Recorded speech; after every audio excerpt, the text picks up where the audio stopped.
হ্যাঁ, এবার আমরা জানব অবস্ট্রাকটিভ জন্ডিস অসুখটা কি।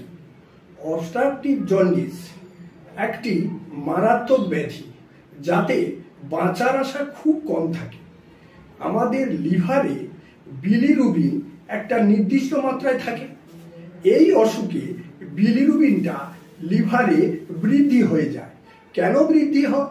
ওই বিলিরুবিনটা বাইল ডাক্টের মাধ্যমে আমাদের ট্রান্সভার্স কোলনে যায়। এই অসুখে ওই বাইল ডাক্টের মধ্যে ছোট্ট টিউমার হয়ে যায়। টিউমার হয়ে যাওয়ার জন্য বিলিরুবিনটা যেতে পারে না। তখন অনেক বেশি পরিমাণে বিলিরুবিন আমাদের লিভারে সঞ্চিত হয়ে যায়।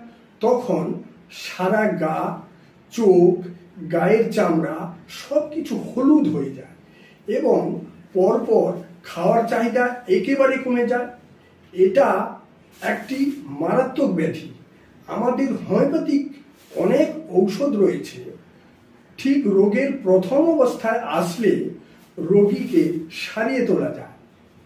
আরেকটা কথা বলি, পিত্তনালী ব্লক হয়ে গেলে, ঠিক মতো লিভার কাজ না করলে রক্তে পিত্ত লবণ বৃদ্ধি পায়, তাই শরীরে একটা চুলকানি দেখা দেয়। আর ঔষধ খাওয়ার সাথে সাথে আমাদের খাদ্যের দিকেও নজর রাখতে হবে। বেশি করে জল খেতে হবে, টাটকা শাকসবজি খেতে হবে এবং চর্বিযুক্ত খাদ্য বন্ধ করতে হবে। আর অ্যালকোহলের অভ্যাস একেবারেই চলবে না।